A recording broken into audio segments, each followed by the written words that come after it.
Ok, petite vidéo, je vais rapidement montrer toutes mes configs que j'utilise sur mon PC. Mon but c'est d'avoir très peu de friction dans le terminal, c'est un environnement Linux.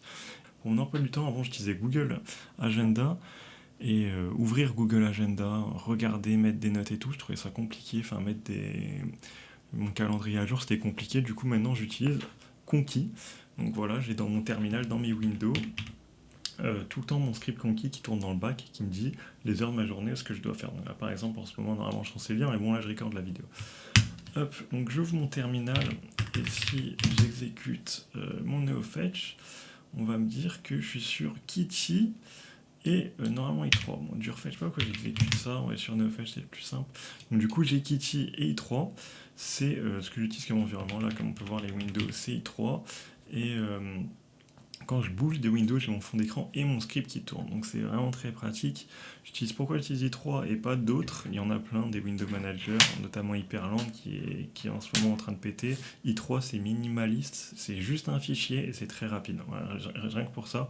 Et comme j'utilise ma config un peu partout, vu que j'ai des .files que je manage avec chez moi, ici, je vais pouvoir mettre ma config un peu partout sur tous les PC, c'est pour ça que c'est pratique.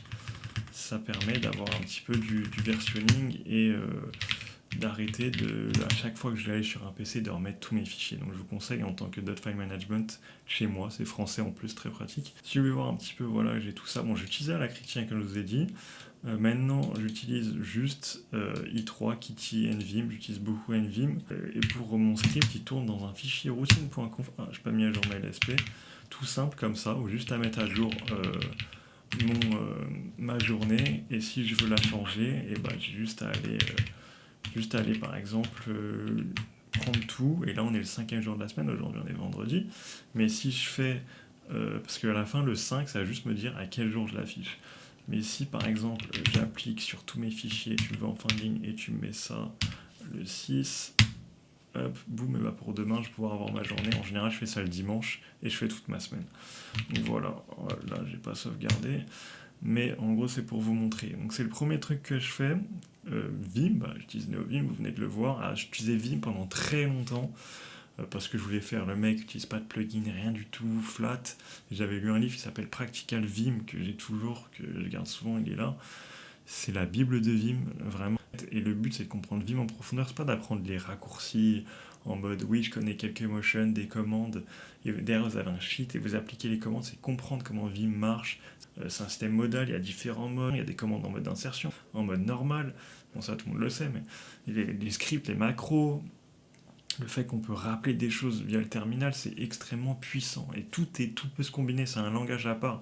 Donc je vous conseille vraiment de ne pas de regarder de vidéos, ni d'avoir des sheets, mais de lire un livre et d'exécuter, de pratiquer. C'est le but du livre. On lit un petit chapitre, et ensuite dans notre workflow, on l'implémente. Et moi, ça m'a permis de bien maîtriser Vim. Et NeoVim, pourquoi? Parce que les plugins, c'est plus rapide. Quand même, avoir un petit peu des fois d'intelligence dans son éditeur, voilà, ça fait pas plus mal, mais bon, je reste quand même très basique, même dans mes plugins. Si vous regardez sur GitHub, vous pourrez les retrouver. Donc voilà par rapport à ça. J'utilise aussi donc Vim, ça fait juste que de l'édition de texte. Et on a besoin d'organisation, et j'aime pas utiliser des sites pour l'organisation. Notion, Obsidian, ça met des to-do, je dois sortir de mon environnement. Donc mon but c'est de rester dedans. J'utilisais avant Dijo, donc un système de to-do list en terminal. Calcurs aussi, Calcurs que je dois avoir là, qui est un mini Emacs, donc ça permet de faire des to-do et tout, mais j'ai besoin aussi souvent, donc en informatique, de faire de la prise de notes, de l'organisation, des to-do lists, et ça, il n'y a que Ormod qui me le donne, même pour en dehors de la programmation, pour tout le quotidien, c'est extrêmement puissant et ça reste dans le terminal.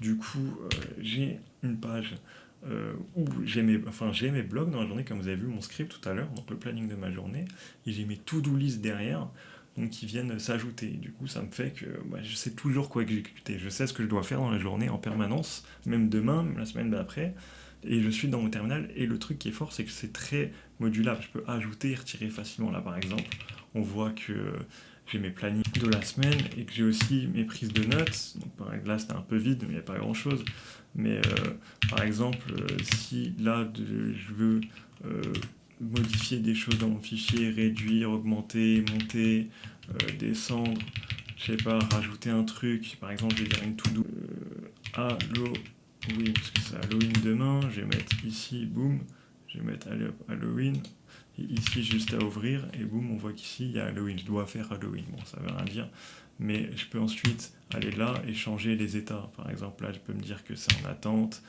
que je dois le faire, que c'est un objectif, que c'est fait aussi. Donc voilà, c'est un système de to-do, un système d'organisation avec le planning. Donc j'ai mes to-do à faire et de prise de notes aussi. Donc par exemple là, et aussi en plus de ça, je vais pouvoir par exemple l'export. Donc là, c'est un .org, c'est un fichier .org dans Emacs. L'export en HTML, PDF, LaTeX, on peut tout faire. C'est incroyable. Donc voilà, on va pas s'attarder là-dessus. C'est un logiciel énorme Emacs. C'est là où j'ai le plus de galères à l'apprendre. Et je vous conseille un allemand qui s'appelle Rainer Koenig. Moi je l'avais suivi, j'avais bien aimé, c'est un peu old school les vidéos, mais franchement c'est pas mal, ça vaut le coup. J'ai pas trouvé de bons livres pour Emacs, parce que la documentation est très bien faite, je pense que personne n'a osé faire des livres. Donc voilà. Pour ce qui est ensuite du prochain tools, ça va être tout ce qui est gestion en dehors de mon système. Donc là, j'ai mon système où je suis très focus, mais dès que je sors de là, je peux rentrer dans la distraction. J'ai ce qu'on appelle des bloqueurs. Donc sur mon browser, juste j'ai des extensions, j'utilise Firefox, des bloqueurs pour les sites qui me permettent des social focus, qui vont me permettre de ne pas y aller. Mais ça peut arriver qu'ils sont désactivés, et dedans, j'ai aussi des restricteurs qui vont faire que mon site il va être soit tout noir, soit il n'y aura pas l'algorithme et je vais pouvoir juste chercher les bonnes infos. Mais en plus de ça, j'utilise un microscript qui va me permettre de tout bloquer. Donc je sais plus dans quel fichier il est script, mais c'est un microscript qui va me permettre de tout bloquer, que je peux ajouter des choses comme je veux, et si je le débloque, ça va mettre 20 minutes à se débloquer, donc c'est assez chiant, tu vois. Donc c'est vraiment bien fait à ce niveau-là. Enfin, moi je kiffe ce petit script, c'est rapide. C'est le but du système, que ce soit rapide et facile d'accès, et visuel. Donc c'est vraiment les atouts du système, c'est vraiment les fondations pour avoir des bonnes habitudes. Donc, vous savez, c'est la base dans tout système de productivité. Plus quelque chose est difficile à faire et peu visible, plus ça va être dur de le faire. Mais par exemple, plus quelque chose est visible, facile à faire et qu'il a un reward positif, plus on aura de chance de le faire.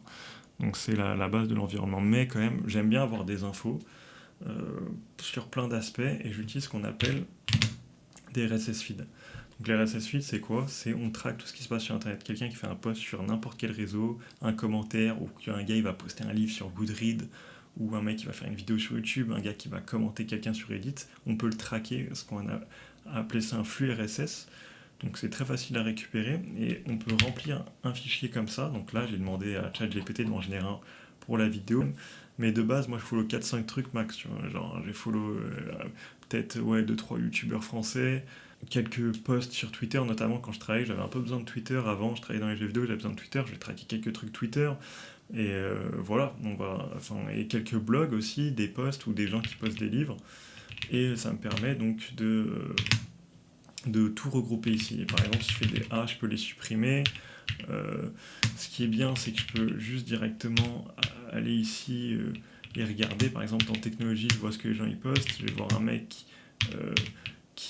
bon là, ça va être que des blogs, donc je sais pas si c'est super intéressant, mais je connais rien en fait là de ce qui est posté. Mais par exemple, je sais pas. Il va y avoir un post sur un mec qui va dire comment on va utiliser l'IA. Sur Reddit, on va pouvoir lire. Là, il n'a rien posté. Which AI model is the best. On voit qu'il y a des commentaires, mais bon, rien sans plus. On peut aussi ouvrir les photos. Bon, là, ils mettent des photos de cons, mais si c'est un truc, par exemple, un Reddit visuel ou quoi, on va pouvoir avoir des photos. Voilà, par exemple, là, sur Reddit, je vois un gars qui a posté une photo d'un graphe sur Reddit de data. Ensuite, pour vous montrer, on peut aussi regarder des vidéos. S'il y a des vidéos, si c'est des vidéos YouTube, les télécharger, on peut tout faire. Et c'est rapide, il n'y a pas de distraction. Donc au lieu qu'on tombe dans l'algorithme, c'est nous qui récupérons les choses. C'est très très pratique et franchement, c'est dommage qu'il n'y a pas plus de systèmes comme ça. Et là, par exemple, en général, si je quitte et que j'ouvre, s'il y a eu des nouveaux posts, ça va s'actualiser. Bon, là, en l'occurrence, il n'y en a pas eu. Mais voilà, c'est très minimaliste, très simple. Et pour télécharger des choses, j'utilise ce qu'on appelle YouTube DLP. Donc derrière, on a juste besoin de mettre un lien. Et vas-y, si je vais faire mkdir Fun, voilà, je vais aller dans Fun. Dedans, je vais faire YouTube DLP, je vais le refaire sur le dernier lien. Ok, c'est une vidéo d'une musique. Donc, il veut montrer que ça marche. Je télécharge la musique directement via YouTube DLP. Je peux faire ça partout sur Internet aussi. Et ça m'évite de sortir de mon environnement. Et je vais pouvoir tout simplement l'exécuter. Hein. Voilà. Et puis ça marche très facilement. Voilà. Donc voilà, c'est tout. Je pense que j'ai fait le tour de mon système. Si j'ai des choses qui changent, eh bien, je vous le dirai. Donc voilà.